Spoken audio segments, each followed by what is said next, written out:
Hello and welcome to Total Villain Multiverse episode 7 where, no, it didn't start with the intro. Guys, I'm halfway through making the season 2 intro. I was going to finish it last night, but I ended up instead making that video crashing out at Odd Nation, and then I spent the rest of the night talking to my buddy, and then just kind of hanging out. So, basically I was lazy. But I'm going to try to get it done today. If not, I don't have my church stuff today, so because it's getting super close to Christmas, so they don't have like the midweek stuff. So I might be able to. We'll see. But I'm trying to get it done. It's just bigger projects, right, than a normal like multiverse episode or even other video. So let's get into this though. Starting with Boney Island, we have Azula, Vader, and Fiore there. Two people coming for the first time, and then Azula, this is her second time. Well, how I think this would go is I think Vader would probably take the more stealthy approach, mainly not because he's afraid of Fiore, that's for sure. They both are like, oh, well, that's free. They're both just, him and Azula don't really want to get into a huge fight because it could waste a lot of their time. And I think eventually, or at least he doesn't want to get in a fight with Azula. Azula doesn't care if she gets in a fight with him. Eventually, that would probably end up happening, though. While Fiore would sneak around a lot. Remember, she's still trying to prove to her team that she's useful more than just being the team leader and a vote.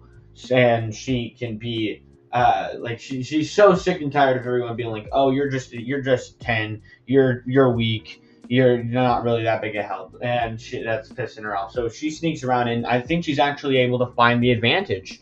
But during their fight, Vader ends up getting blasted, and he doesn't die, but he ends up running off for a little bit. And then Azula sees Fiore running through the woods because she's trying to get to a hiding spot for the rest of the night.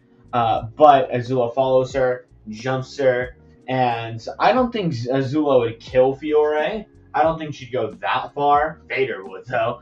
But I think that she'd definitely attack Fiore enough to where Fiore gives up the the advantage. And I think this would really, really piss Fiore off. But yeah, when it comes to sorry, my brain's not working. When it comes to the next morning, Azula still has it as she went and hid and Vader wasn't able to find her. So when they're picked up, Azula is brought back to Alejandro's allies and they're all happy with her. Vader is brought back to Harley's herd, which they don't really care, to be honest. And Fiore is brought back to Fiore's favorites, where everyone is like, yeah, that's about what we expected. That wasn't very smart. And she ends up starting to cry a little bit. Fiore does, which, takes a lot. But she still is just a kid. And she ends up running off to her own cell. I mean, they're cells, but they're a lot more comfy than, Sin's cell, for example. But yeah, that's not nice for her. Meanwhile, I don't think there's too much else to talk about in this pre-challenge section, despite there being so many people left on the island. No, there really isn't. I guess, no, there's nothing of note. So I guess we can just get on to our challenge section. And in our challenge section, this is yet another challenge suggestion. I did get quite a few. 5 from Twinber on my last video, and then the one I'm doing today as well. But again, if you want a chance to be featured in a Total Drama Multiverse episode, then go ahead and comment your challenge below, and I'll probably do it. There's very few that I haven't done before. So yeah, let's get into it with Challenge 53, Extreme Rock, Paper, Scissors. This was suggested by Raymond the Fire God 5598, and he basically said that it's rock, paper, scissors, but not the type you'd expect. The challenge is basically a race, but there are 3 paths that they can take to the finish line. So what I'm imagining here is that there is the whole first part of the race is just through obstacles and stuff, but nothing too crazy. But then at the end, there's the split paths. each path having its own mini challenge. In the rock section, they must knock down 5 scattered bottles with only rocks. I'm going to actually make that 5 each just because I feel like that would be more fair. So I'm going to put 5 scattered bottles each with their blocks. Okay. The paper section is that they have to draw a portrait of Lauren, and if she likes it, they can move on. Again, every single person has to draw their portrait. And the scissors section is basically that one Squid Game challenge where they have to cut out the shape of a cookie, but instead of a cookie, it's paper, and instead of using a needle, it's scissors. And this shape would be, I don't know, probably be also a picture of Lauren or something. Or maybe it could be a picture of like their team flag. I don't know what their team flag would be. Maybe it's like a picture of Alejandro, a picture of Harley Quinn, and a picture of Fiore. I don't know. Doesn't really matter for this. If they mess up the cutting, they have to start over.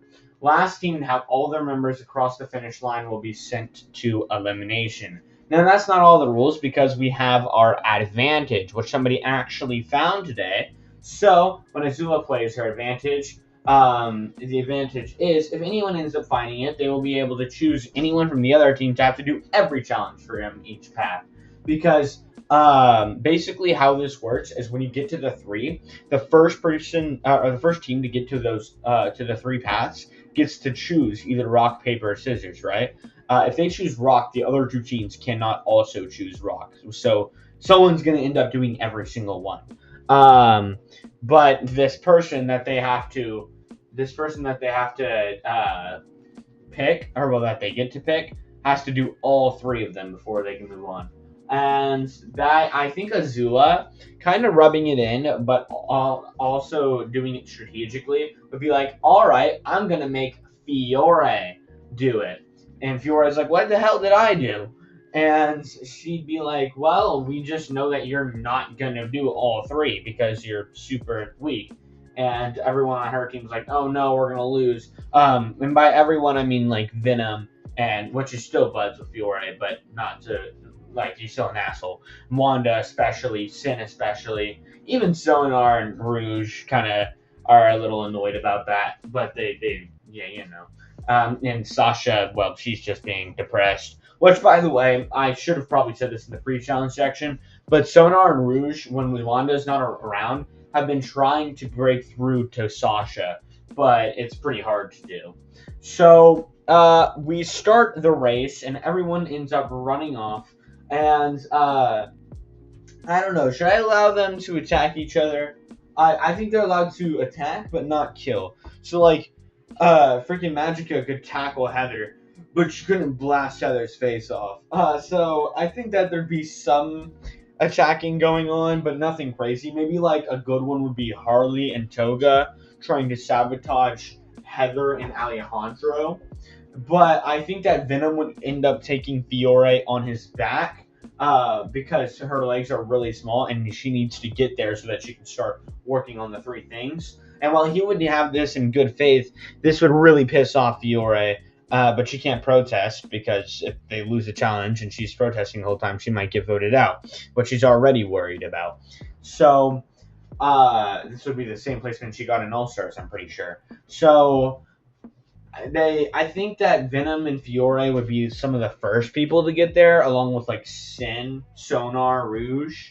I can also see the Mimic. Death can just teleport, so that's kind of unfair.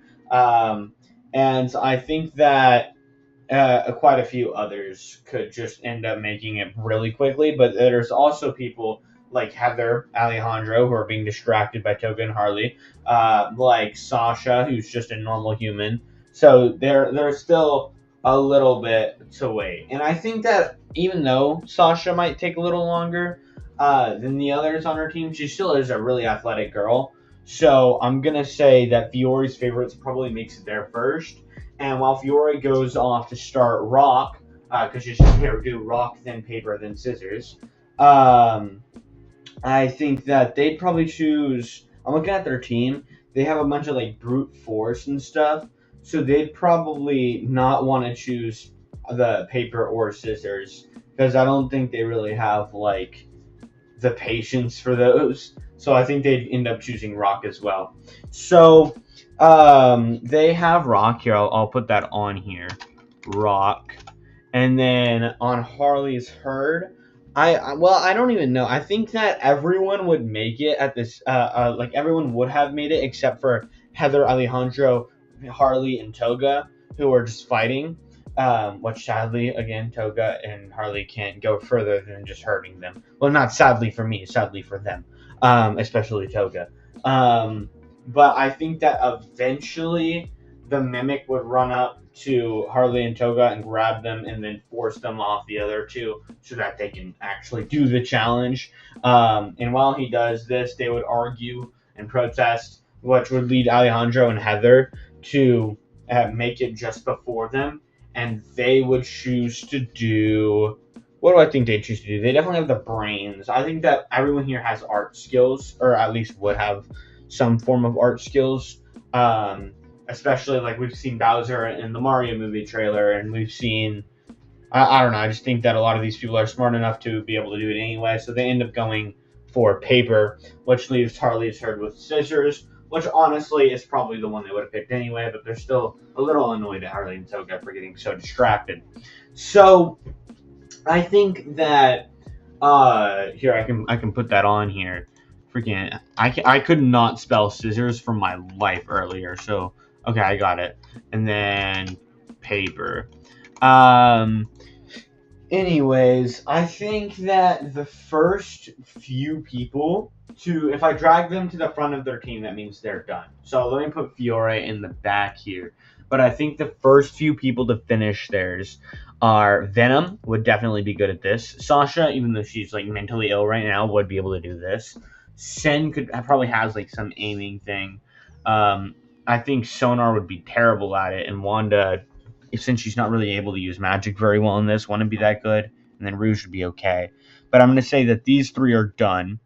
Fiore is still on it. I think the Mimic would be able to mimic someone who would be really good at this, which is Daisy, because he's already mimicked Daisy before. Which, by the way, the Mimic and Daisy still do not have a good relationship. Things are very awkward between the two of them. Daisy's been taking a little bit of a backseat these past few episodes for Harley and Toga. Harley and Heather and Toga. So I just wanted to say that that's another big thing that's been going on with Daisy. Well, I think that another person, and they probably have she probably have some snark comment about it whenever Mimic did mimic her. Another person I think would be really good at it is Harley. But I think Toga would struggle a little bit, and same with these three. So then, oh wait, they're not doing that. They're not doing the same thing. I'm stupid. They're doing the scissors.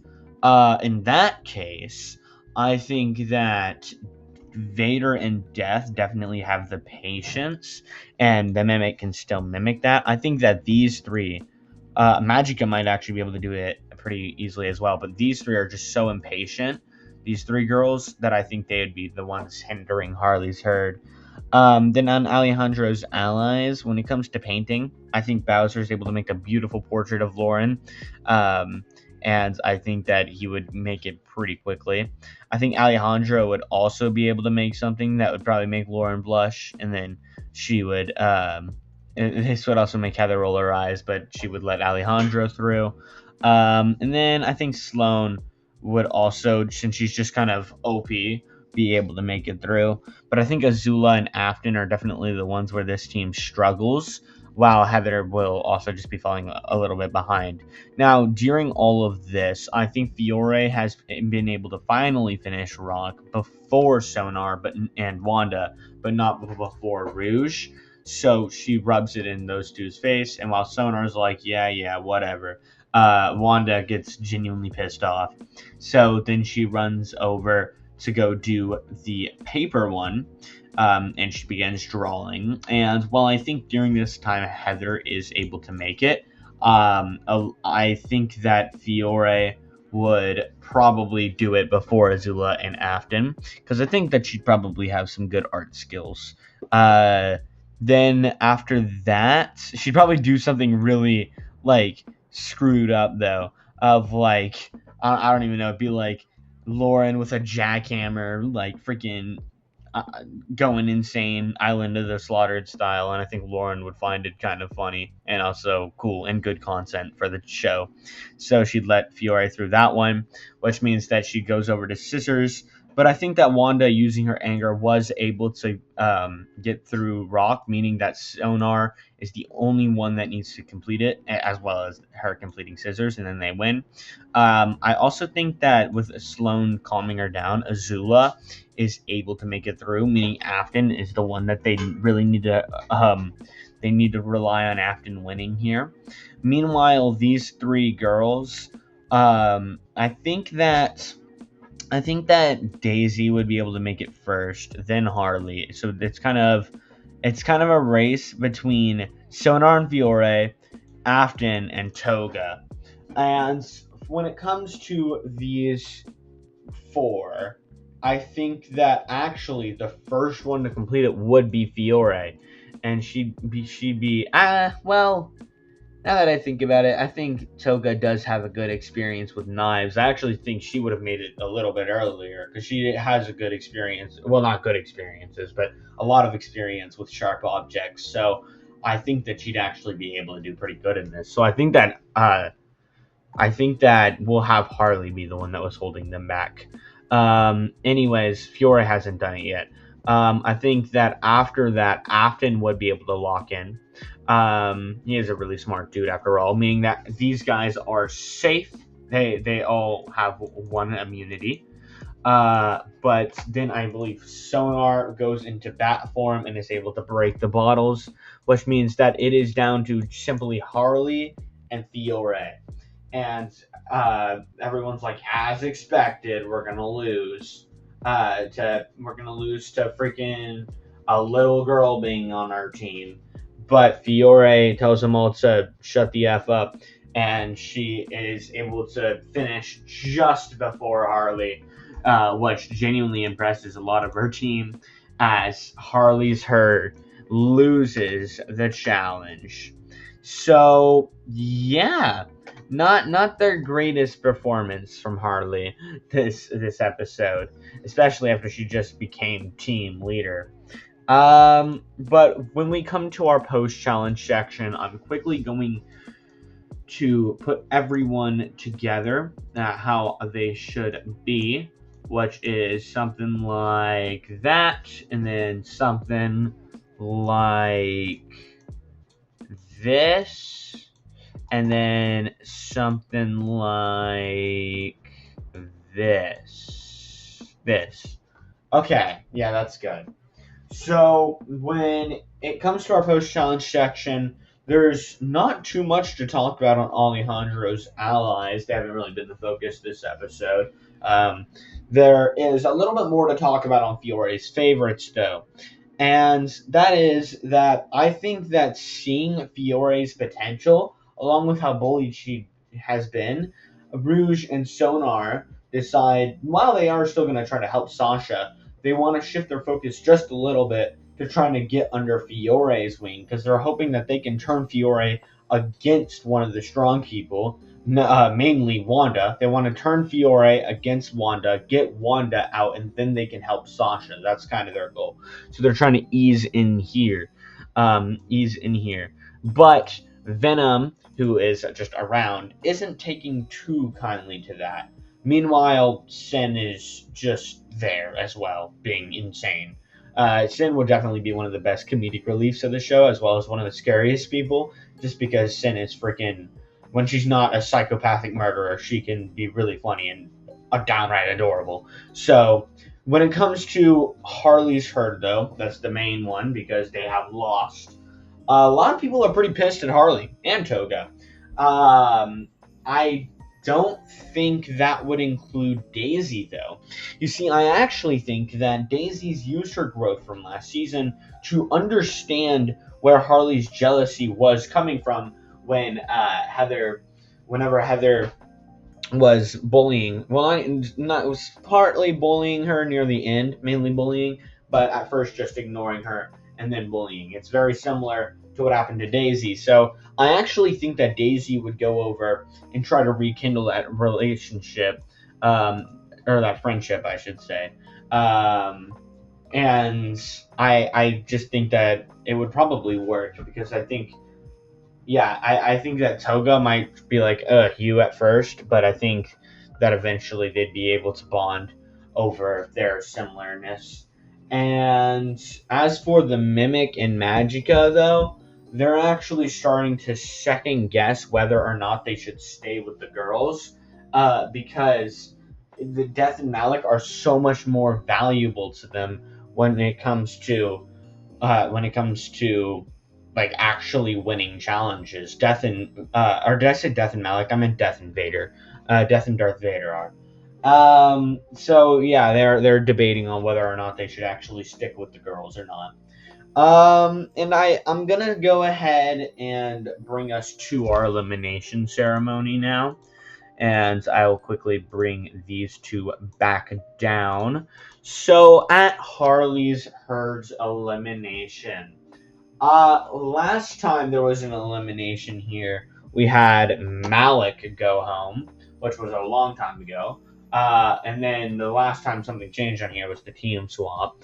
But this time, how do I think this goes? It's all down to whether or not Mimic and Magica flip, because even with Daisy's new alliance, it still looks like there's going to be a 3-4 vote. Or it's going to be a 5-2 vote. And I think Vader and Death are able to convince Magica and the Mimic. So while these three go ahead and just decide to vote for Death, instead, the four of them vote for the elimination of Harley Quinn. Yeah, there's been a lot of big eliminations, y'all. A lot of really big eliminations in this early game. First, we had the first big one was Malik, who has been one of like the main driving forces for a lot of the heroes, been a huge problem. Then the fourth boot was Zomboss, who again is the main villain of the series up to this point. Although we'll see if that title stays to him. And now Harley, who, while she didn't do much outside the game, in the game, she was a very important person.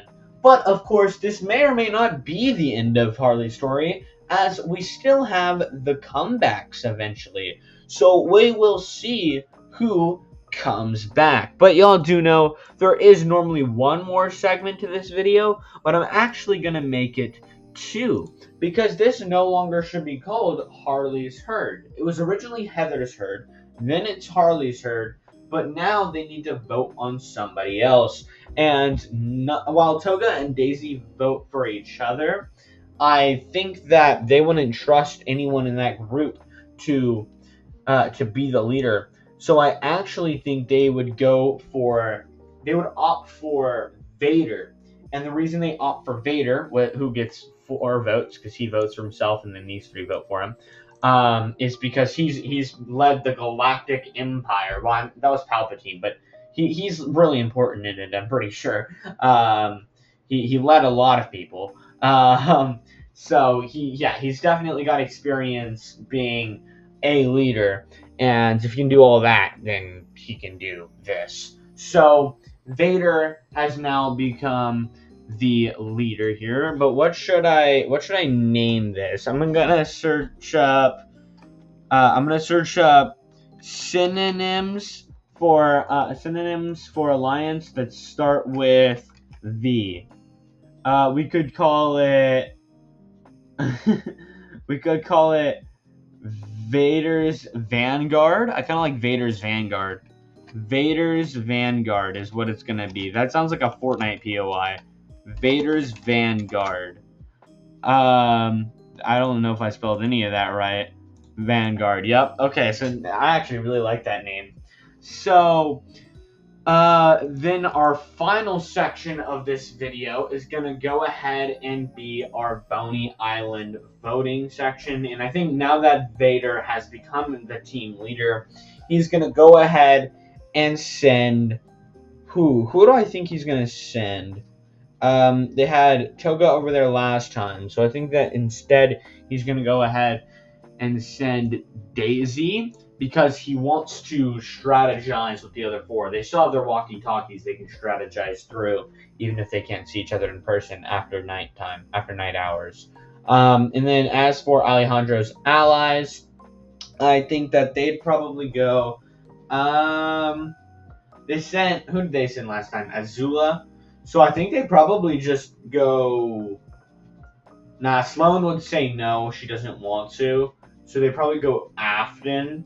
Yeah, I think they'd go Afton, especially after Afton almost sold them the challenge today. So then for Fiore's favorites, she can't send herself again, but I think as kind of a message to Wanda, who was trying to convince her to send herself or Sin or Venom or someone more powerful, as kind of a message, she would go ahead and send which one, Rouge or Sonar? I think she'll go ahead and send Rouge. So Rouge is sent to Boney Island. And that's gonna do it for this episode of Total Villain Multiverse. Outside of the post-credit scenes, because unlike last episode, there is going to be some of those for this one. So I'll let y'all get to that, and I'll hopefully have the intros done soon. But until then, a few hours after the villains had been locked up for the night, Six went over and used her powers to take all the scraps from the rock, paper, scissors challenge over to the scrapyard. Eventually, they'll get rid of all that scrap, but until then, who really cares? But it seems someone did care because just as she leaves, Sloane has arrived in the area. And the reason she's here is she had her eye on a few of the things in this pile. A few things that she's going to be using for her first prototypes of not the actual Zero Bot, but of plans of machines that can give her parts without her having to risk being caught and then kicked off the show, right? So she might build like some drones that'll send that she'll send throughout the entire world to go grab stuff. Because remember, Reality 37's island still has a whole world on it, full of, I don't even know, they'd probably be humans, but there are little differences here and there. Like it's typical multiverse stuff, like the red light means go and that kind of BS.